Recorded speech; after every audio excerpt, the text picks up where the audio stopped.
कक्षा 7 विषय गणित। दिनांक है 15/1/2021।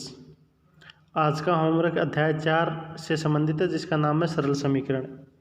तो होमवर्क का सबसे पहला क्वेश्चन है, निम्नलिखित कथनों को समीकरण के रूप में व्यक्त कीजिए। पहले प्रश्न का पहला भाग है, y के दुगुने में 17 जोड़ने पर 25 प्राप्त होता है। ये एक आपको कथन दिया गया है। इस कथन को आपको समीकरण में बदलना है। तो समीकरण में बदलने के लिए हमें जो सबसे पहले संख्या दे रखी है y का दुगुना, और दुगुने में हमें 17 जोड़ना है। तो संख्या हमारे पास y का जब हम दुगुना करते हैं, यानी दुगुना यानी 2 से गुणा करते हैं, तो 2 को y से जब हम गुणा करते हैं तो आता है हमारे पास 2y, और 2y में हमें कितना जोड़ना है, 17 जोड़ना है। तो 2y में हम 17 जोड़ेंगे तो 2y + 17 तो कितना आएगा, 25। तो हम लिखेंगे 2y + 17 बराबर 25। तो ये इसका समीकरण रूप ये हो जाएगा इस कथन का। इसके बाद में चलते हैं हम दूसरे प्रश्न की ओर। दूसरे प्रश्न में भी आपको एक कथन दिया गया है, x के तिगुने और 15 का योग 60 है।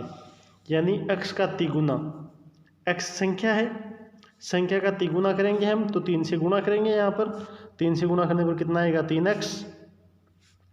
तो x का तिगुना और 15, दूसरी संख्या क्या है, 15। पहली संख्या x है और दूसरी संख्या 15 है, दोनों का योग कितना है, 60 है। तो x का तिगुना तो ये हो गया 3x, दूसरी संख्या है 15 तो ये हो गया 15, और दोनों का योग कितना है, 60। तो हम लिखेंगे 3x + 15 बराबर 60। ये इसकी समीकरण हो गई। इसके बाद में चलते हैं हम तीसरे प्रश्न में। तीसरा प्रश्न भी आपको यहाँ पर कथन दिया गया है, किसी संख्या के 1/3 में से 5 घटाने पर 8 प्राप्त होता है। 1/3 का मतलब होता है किसी संख्या का तीसरा हिस्सा, यानी संख्या में 3 का भाग देने पर 1/3 प्राप्त होता है। तो हमें यहाँ संख्या नहीं दे रखी, जैसे पहले और दूसरे क्वेश्चन में हमें संख्या दे रखी थी x और y, यहाँ पर संख्या नहीं दे रखी। तो हम मान लेते हैं संख्या क्या है, x। संख्या का 1/3, 1/3 का मतलब या तो आप 3 से भाग दे दो या 1/3 से गुणा कर दो। संख्या हमने x मानी है, x को 1/3 से हम गुणा करते हैं, तो सबसे ऊपर x को 1 से गुणा करेंगे तो आएगा x, और बट्टे में 3 है तो 3। तो संख्या क्या हो जाएगी, x/3। तो यहाँ तक ये प्रश्न हो गया किसी संख्या का 1/3, तो 1/3 कितना हो गया, x/3 से 5 घटाने पर, तो x/3 से कितना घटाना है, 5। तो हम घटाएंगे x/3 - 5, तो कितना प्राप्त होगा, 8। तो ये इसकी समीकरण हो जाएगी, x/3 - 5 बराबर 8। इसके बाद चलते हैं हम दूसरे क्वेश्चन में। तो दूसरा क्वेश्चन आपको यहाँ पर दे रखा है, निम्नलिखित समीकरणों को सामान्य कथनों के रूप में बदलो। यानी यहाँ पर समीकरण दी गई हैं, इनका हमें कथन बना के लिखना है। तो यहाँ पर देखिए, पहली जो समीकरण दी गई वो है 2x - 15 बराबर 8 है। यानी यहाँ पर एक संख्या है x, एक संख्या है 2, एक संख्या है 15, एक संख्या है 8 है। ये जो x है, इन जो ABCD के अक्षर आते हैं साथ में समीकरणों में, इनको बोला जाता है चर। इनको क्या बोलते हैं हम, चर। और दूसरी जो संख्याएं आती हैं, ये संख्या जैसे 8 है, इसको क्या बोलते हैं, अचर। चर और अचर दोनों होते हैं, दोनों से मिला के समीकरण बनती है, और समीकरण में बराबर का निशान आना भी जरूरी होता है।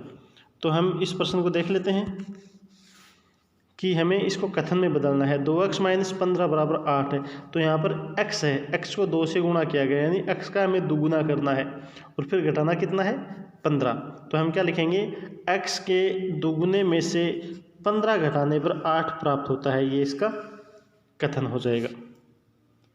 इसके बाद दूसरा क्वेश्चन नीचे, दूसरा है 3p बराबर 15।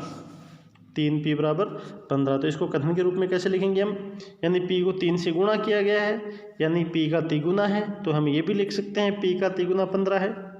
या दूसरा कथन हम ये भी लिख सकते हैं, p को 3 से गुणा करने पर 15 आता है।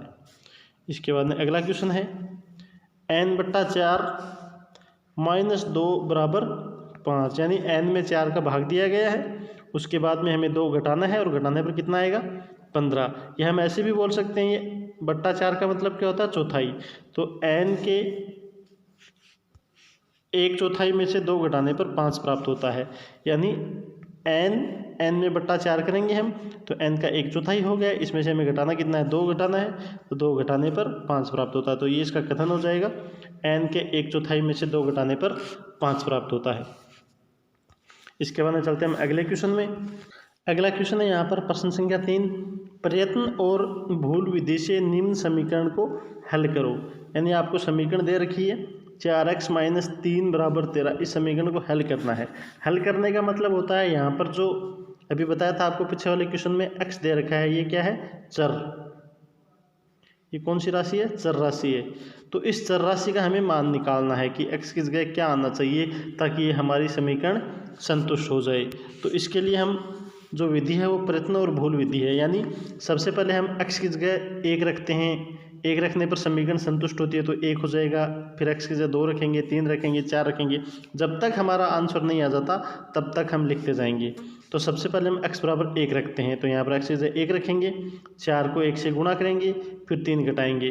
तो 4 को 1 से गुणा करने पर 4 - 3, 4 में से 3 घटाएंगे तो 1 आएगा। और बराबर में क्या है, यहाँ पर 13 है, यानी दोनों बराबर नहीं है, तो हम लिखेंगे यह हल सही नहीं है। दूसरा x = 2 लिखते हैं हम, तो 4 को 2 से गुणा करेंगे, फिर 3 घटाएंगे, 4 को 2 से गुणा करने पर 8, 8 में से 3 घटाएंगे तो 5, और इधर क्या है 13, तो 5 और 13 भी बराबर नहीं है, तो ये हल भी नहीं है। तीसरा हम x = 3 लेते हैं, 4 को 3 से गुणा करेंगे क्योंकि यहाँ पर 4x है, फिर 3 घटाएंगे, 4 को 3 से गुणा करने पर 12, 12 में से 3 घटाएंगे तो 9, तो इस साइड में 9 आ गया। इधर बराबर में क्या दे रखा है, 13, तो 9 और 13 भी बराबर नहीं है, तो ये भी इसका हल नहीं है। इसके बाद में हम क्या रखेंगे, 4 रखेंगे।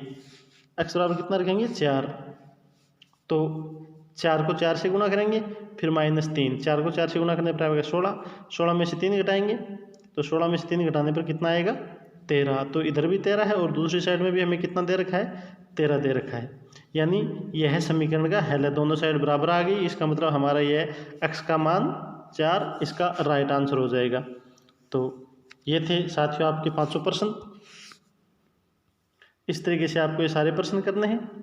वीडियो अच्छा लगे तो लाइक एंड शेयर करें। चैनल पर नए हैं तो चैनल को सब्सक्राइब करना ना भूलें।